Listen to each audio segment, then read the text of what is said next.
covered many movies on my channel, you know, a couple. And a lot of them have been centered around the art style that I love the most, which is stop motion. And I have said many times that I consider stop motion to be one of the greatest types of animation ever. Something about the combination of how much work that goes into it with the passion that they put behind it, with just the satisfying nature of just watching it unfold. And since I have covered a lot of these movies, obviously I get a lot of recommendations for stop motion movies. And the number one recommendation, the one that stands above the rest, everyone considers the greatest of all time, is called Fantastic Mr. Fox. Now, obviously this movie has been on my list for a long time, and after watching it, I completely understand why you guys recommended it to me. Fantastic Mr. Fox was based off a novel from Roald Dahl. Wait, let me. Roald Dahl. It was written by Roald Dahl. Dude, what? That is just, how do you have that name? How does anyone have Roald Dahl? Like, get a better name. I mean, I'm sure you've heard this name plenty of times, especially in school. Like, he's considered one of the greatest children's novelists of the 20th century. But Wes Anderson did an adaptation of his book, and he did a fantastic job. If you guys don't know Wes Anderson, the Grand Budapest Hotel is one that I find visually similar to Fantastic Mr. Fox in a way. Obviously, it's live action, but you can kind of see the Wes Anderson style in there. Now, this is coming from someone who hasn't seen the Grand Budapest Hotel and is planning on seeing it. Just from the trailer and other visuals alone, I see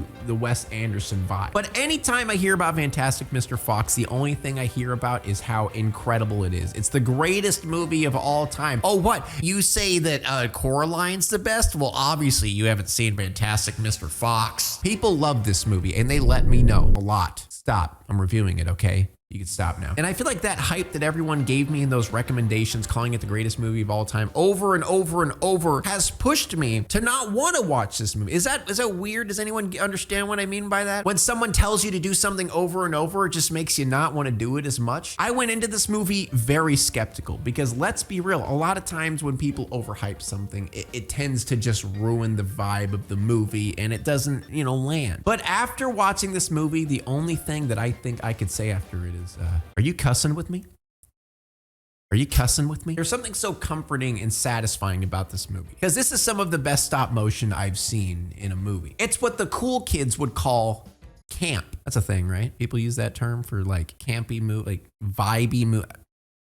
I'm getting old. But this movie is just impossible not to enjoy. I would beg you to find someone who would not enjoy this movie. It's charming, it's witty, it touches on very important, relatable topics that a lot of people deal with, you know, being different, fitting in, being overshadowed, seeking approval of your father. And I feel like collectively the main moral of it is just accepting who you are and who you want to be. And obviously, you know, these topics aren't really unique for movies or games or really anything, but the way it's delivered is just perfect. So the movie follows the main character played by none other than George Clooney, and his name is Mr. Fox without the fantastic portion. And we follow his journey of self-discovery and self-acceptance and selfishness. So after years of what he considers to be not enough for his family, he decides to break bad. By the way, you look unbelievably beautiful tonight. You're practically glowing. And another thing this movie is about, which is another core portion of this movie, is about Mr. Fox's desire to be someone at the cost of his family. His own selfish desires and want to be something gets in the way of family and even puts his family and the entire neighborhood in danger. He is the one who knocks. But before we get into the video, here's a quick word from our sponsor. Upside is a cashback app that gives you more value for your purchases, and it also improves the profitability of your local businesses.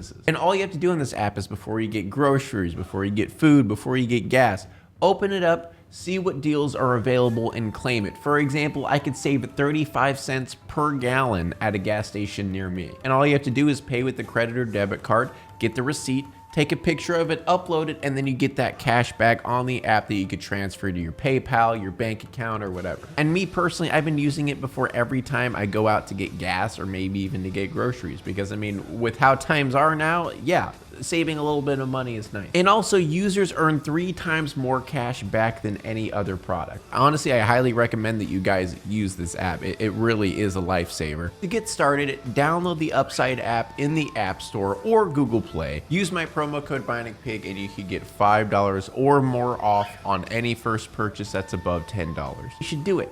right now. So the movie begins with a shot of farmland, which is actually just cloth set up to look like a top-down shot of farmland, and goddamn, it looks so good. I'm bricked up with the stop motion, man. But we get shown a message at the beginning of the movie that is slightly ominous. August Bunsen Bean, one fat, one short, one lean. These horrible crooks, so different in looks, were nonetheless equally mean. Then we get an introduction to Mr. Fox and his wife, and something that I really enjoy about this movie is everything is very concise. The dialogue is just very to the point, nothing's wasted. And the first scene is a very good example of that, how it kind of cuts off the fat, the fluff that, you know, a lot of people don't really care about, and it just gets straight to the point. So Mr. Fox and Mrs. Fox, who is voiced by Meryl Streep, they got a great cast. They go chicken, or I guess squab hunting, which is how they make their money. And what follows is one of the coolest long form stop motion 2D shots I've seen in a movie. It's just so well done. I can't even imagine how much work went into this. But then when Mr. Fox accidentally catches both of them in a trap, Mrs. Fox ends up telling him that she's pregnant. And if they get out of here alive, then Mr. Fox has to find a new line of work because, you know, this is their work. This is what they do for a living. And of course, Mr. Fox agrees to these terms. And this is where the whole conflict of the movie begins. But Mr. Fox, he loved catching squabs and he loved catching chickens. He liked it. He was good at it. Okay, all right, I'll stop with the Breaking Bad references. We skip forward to see Mr. Fox and Mrs. Fox as a family with their son Ash. And Mr. Fox has turned to journalism as his main job. And throughout this movie, we get these little slight comedic nods as to what this movie is really gonna be about. You know, some clever foreshadowing here and there. We see Mr. Fox dressed in like a nice clothing and a tie, and he's reading the newspaper like a civilized person would. However, when he eats, he lets out his wild animal in a way, which is something we're going to be talking about more later. And we instantly see that Mr. Fox desires more than what he has. I'm sick of living in a hole, darling, and I'm going to do something about it. Okay, don't do the Breaking Bad thing. And again, I just love how no dialogue is left wasted. It gets straight to the point. Every piece of dialogue has an importance to it. We get the shot of their family, and while Mr. Fox and Mrs. Fox are having a conversation, Ash comes in the background, shows a little bit of what his personality is, and then Mr. Fox is like, hey, I'm tired of living in a hole. I'm gonna go make money. Boom. So he goes in search for a new house, but he wants to live in a tree this time, not in a hole, because, you know, better views. So while he's looking at a tree to buy, he notices something in the distance. Three peculiar,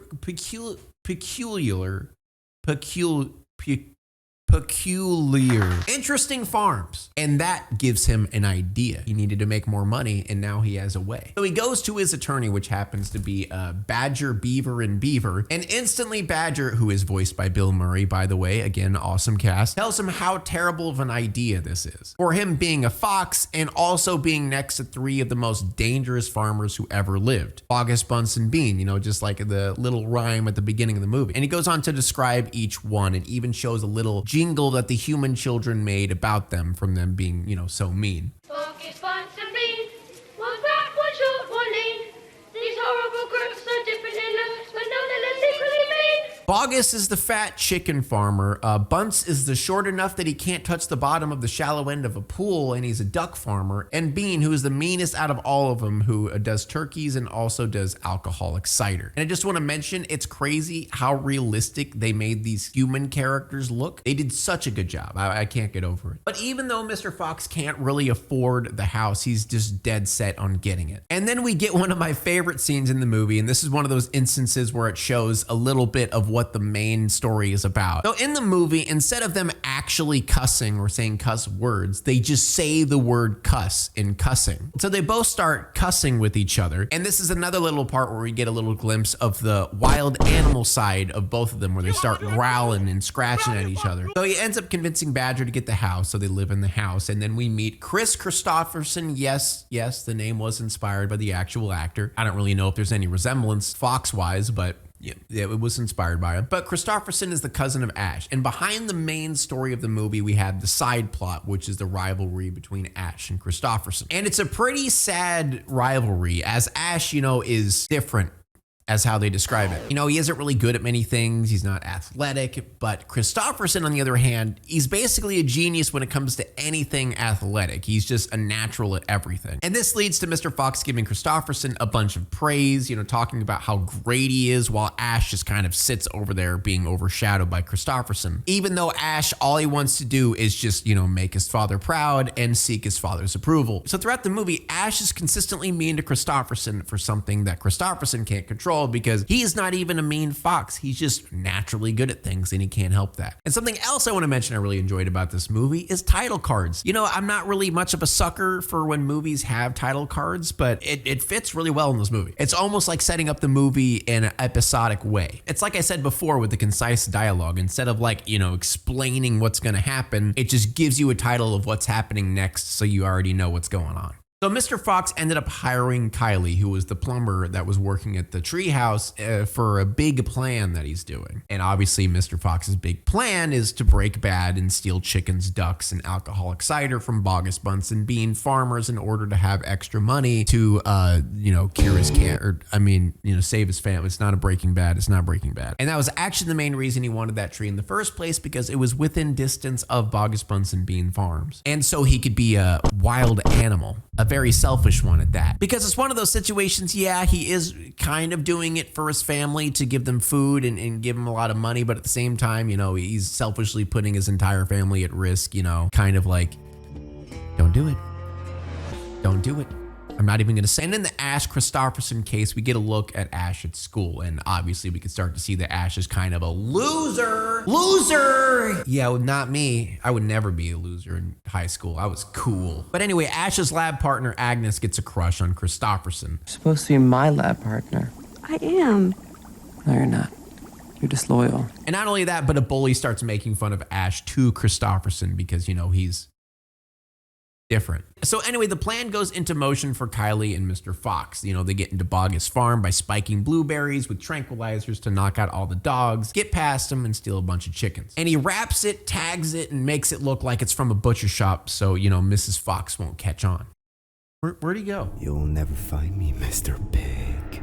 As you can see, wait, let me finish. And after the first run at Bogus, he ended up doing a second run at Bunce with Kylie in order to get more food. And obviously, as their pantry starts filling up bigger and bigger, Mrs. Fox is starting to get a little suspicious. You know, I didn't say the word. I've moved on from Among Us jokes. I'm an adult. So we scoot over to Ash and Kristofferson again, and we get to see a little bit more of Kristofferson outshining Ash in a game of Whack-Bat, which, you know, if you're wondering what Whack-Bat is, let's just let Owen Wilson explain it to you. Well, it's real simple. Basically, there's 3 grabbers, 3 taggers, 5 twig runners, and the player who twig runners dash back and forth until the pine cone burns out and the umpire calls. Finally, at the end, you count up however many score downs it adds up to and divide that by 9. Got it. So Ash was taken out for Kristofferson, and we get a little bit more detail as to why Ash wants to live up to his father's expectations, because apparently Mr. Fox was the best Whack-Bat player at the school. And Ash, you know, wants to live up to that, you know, being overshadowed once again. So not only does he live in the shadow of Kristofferson, but also his father. So not a happy existence. And it is really sad to see, but at the same time, that is really what this movie is about. It's seeing someone being overshadowed and how to overcome that. Because the reason Ash is overshadowed is because he wants to be like Kristofferson, and he wants to be like Mr. Fox instead of just being who he is and doing the things that he's good at rather than trying to be athletic, which he just isn't. And there's nothing wrong with that. So obviously Kristofferson is a natural at Whack-Bat and absolutely destroys the game. But let's move back to Mr. Fox. He goes for a last run at Bean's farm, the meanest of the bunch. And this part is half hilarious, half really depressing, because Ash tries to tag along with his dad, and his dad shoos him away, and he's like, where does that kid get off trying to go with us? And then Kristofferson shows up, and then dad's like, yeah, let's go, Kristofferson. God, poor Ash. This whole movie is just poor Ash. So anyway, they sneak into Bean's farm only to find Rat, who is voiced by none other than Willem Dafoe. God damn it, this cast is so good. And apparently Rat is the security guard for the huge stock of alcoholic cider, which I just want to mention. God damn, that alcoholic cider looks good. Like, damn, man, that looks good. Sheesh. I want a sip, but apparently Mr. Fox and Rat have had run-ins before, I guess, in his times of stealing squab, but they miraculously make it out alive with a few bottles of cider. However, Bogus, Bunce, and Bean have a little bit of a meeting about Mr. Fox. I mean, he stole from all three of them. And Bean ends up discovering his location, the house that he lives at. So Bogus, Bunce, and Bean, all of them hiding in the bushes waiting for Mr. Fox to leave, and they just start blasting. But somehow Mr. Fox made it out alive with just a tail missing. And this is kind of where shit just hits the fan, legitimately. Like someone throws poop at a fan and it just goes everywhere. Mr. Fox's selfishness is about to uproot not only his family's lives, but literally the entire community's or neighborhood, I don't even know you'd call it, animalhood lives. And when I say uproot, I mean uproot. Bogus, Bunce, and Bean literally just start digging him out. They'll kill the children. Over my dead body, they will. That's what I'm saying. You'd be dead too in that scenario. So the whole Fox family and Kylie start digging down. And once they found a safe location, Mrs. Fox obviously loses her cool at Mr. Fox for, putting their entire family at risk of death. And this is where shit gets really ridiculous in the movie. I mean, I thought it was ridiculous before. It gets way more. Which I just want to mention, the ridiculousness of the rest of the movie is another reason why I love this movie so much. Bean orders 3 giant excavators in order for them to dig even more to find Mr. Fox. They're that hell-bent on killing this fox. And we continually see the Fox family digging deeper and deeper, and Bogus, Bunce, and Bean trio just keep digging and keep chasing. They literally get to the point of using dynamite to blow out the hole, and even took all 108 of their workforce of the 3 combined farms, all of the workers, to go and start digging some more. So eventually Badger and the rest of the animals end up finding Mr. Fox and are obviously pretty upset with him. So Mr. Fox comes up with the last ditch effort plan to save everyone of starvation and dehydration. While all 108 workers, including Bogus, Bunce, and Bean, are focusing on the hole, they end up digging under all 3 farms and just loading up on all of the chickens, the ducks, the apple cider. So they literally robbed all of the farms of everything while they were focusing on digging them out. And whereas Mr. Fox sees this as a gigantic win, obviously all it does is just piss off Bogus, Bunce, and Bean even more. And something I want to mention, this is probably the best part of the movie for me, or at least the funniest part. During the portion where they're like digging and stealing all of the food and apple cider, they do a little bluegrass song describing the situation. And after the song is over, Bean comes over and critiques his song. What are you singing, Petey? Just making it up as I went along, really. That's just weak songwriting. You wrote a bad song, Petey. Poor Petey. He was just trying his best. It's a pretty good song. I thought it was a pretty good song. So after Mr. Fox and the gang steal everything, Bean completely loses it. And the only reason I want to mention the fact that he starts trashing the place is because it's so visually satisfying to see. Just the entire scene of Mr. Bean just throwing shit around and knocking stuff off tables. It's just so well done. This is why I love stop motion. So Mr. Fox and the rest have a feast in honor of their win over Bogus, Bunce, and Bean. But while they're having this feast, Ash, still trying to seek his father's approval and trying to stop being overshadowed by Christopherson, he plans to steal his tail back from Bean because he believes if he steals his father's tail back, then, he'll have his father's approval and then his dad will love him again. And obviously his plan backfired and Christopherson ended up getting captured. And to make matters worse, the feast that they were having of all the farm stuff that they stole got washed out by Bean shoving a bunch of apple cider and flooding them out. So now they lost all their food, all their drink, and all their safety. And Christopherson is now a hostage. So they're kind of out of options here. So every plan that Mr. Fox has had has failed. He starts to realize he is kind of the source of all of this chaos and he's kind of the problem. And every time he tries to come up with a plan to fix something, it ends up just making things a lot worse. And this is where he confides to Mrs. Fox that he's just a wild animal and that is who he is and he needs to accept that. He has this weird thing in his mind where he needs to be the best. He needs to show off to everyone and have people look at him on a pedestal at all times. And if he doesn't do do that, then he's just not happy. He literally just wants to be Fantastic Mr. Fox. So Mr. Fox's final plan is to sacrifice himself and surrender and, let everyone else live. Because him being around everyone is just dangerous. He just keeps upping every risk that he does in order to maintain that standard of being the best in his life. And Miss Fox even tells him the harsh truth that she wishes that he never married him. She does love him and she wants to stay with him, but she just wishes that they never were married because, the situations that they've been put in. So he says one last goodbye to everyone and heads up the ladder to surrender. But before Mr. Fox goes through the door to sacrifice himself, he hears his son in the distance getting attacked by Willem Dafoe Rat Boy. So Mr. Fox comes back and then Rat and Mr. Fox have a little spout and then the rat ends up getting electrocuted to death. And in his last breath, the rat told him where Christopherson was hiding out of I guess, respect of Mr. Fox.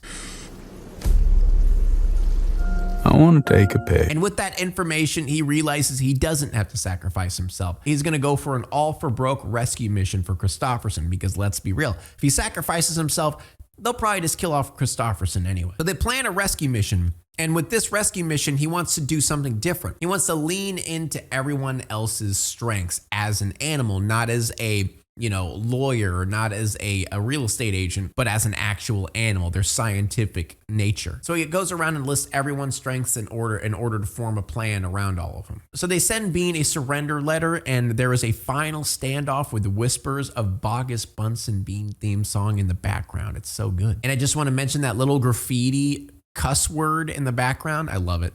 It's a nice touch. So they throw pine cones lit on fire and those pine cones end up turning into just giant balls of fire, basically bombs, grenades. And then Mr. Fox and Kylie steal a motorbike behind a bigger motorbike and head to Christopherson's aid. And obviously Ash ends up sneaking his way onto the motorcycle and then they run into the rabies-infested beagle. So Mr. Fox distracts the beagle while Ash saves Christopherson with a little bit of kung fu that Christopherson teaches him. And right when they're about to leave, they run into the trio, the Bogus, Bunce, and Bean, waiting with their loads of ammunition and guns. And Ash, with one final act, dodges a billion bullets, not exaggerating, it was thousands of bullets. And then he opens the door with the rabies infested dog and then the dog chases Bogus, Bunce, and Bean away so they were able to escape. And on the way back, after their escape, they stop for a second to witness a wolf. And I actually was kind of confused about this part at first because it was just a wolf and that's it. They just stop and look at it.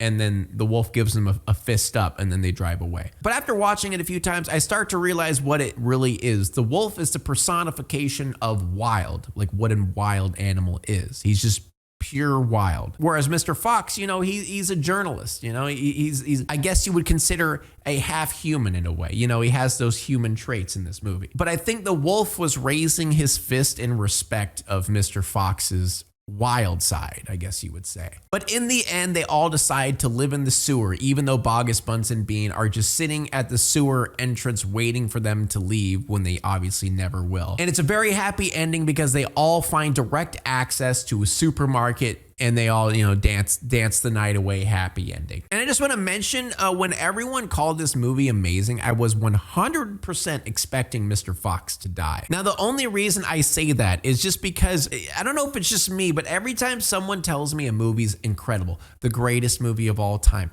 you'll never believe how good this movie is. It always just turns out to be a really depressing, sad movie of someone who died viciously or something like that. It's always sad. I don't know if people relate to that emotional trauma to good movie, but it always ends up being like that. But regardless, this movie is incredible. I love this movie. I completely understand why so many people wanted me to watch it. And something else I wanted to mention that I love about this movie, I didn't really mention it throughout. It kind of just happened here and there, were these little niches, I guess you could say, these little quirks that each character had. Not every character, but some. Like, for example, Mr. Fox, he did a whistle, snap, and a hand gesture as his trademark. Kylie did this thing where he ended up just fading out of existence in a way, where he just doesn't know what's going on and his eyes become swirls. And Ash has this quirk where every time he gets angry, he spits. And also in this universe, they say cuss instead of a regular cuss. Basically, what I'm saying is there's so many quotable, memorable portions of this movie that is just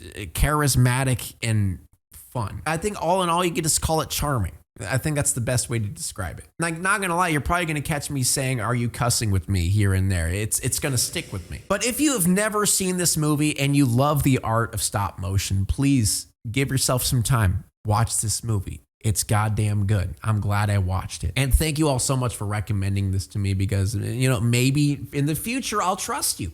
Maybe I'll believe that what you're saying is a good movie is a good movie. Thank you guys for watching this video. If you have anything that you want me to do, you know, maybe a movie to review, maybe an iceberg video to do, maybe something completely different, you know, I'm gonna try to branch out a little bit. But please leave in the comments below of anything like that. Please like the video and have a wonderful day. Have a great day. Say goodbye, Shadow. Say bye. I will rip this world apart. It's close enough. It's close enough. Bye. Mr. Pig, it appears that you've allowed me to stand on your shoulder, which I am very, very grateful for. And to pay for my debt, I must provide you with the ultimate protection. And should that fly ever come back and lay a finger on you, I will rip this world apart. And the best part about it is that he won't have to wonder where his God is. Because he's right here. And he's fresh out of mercy.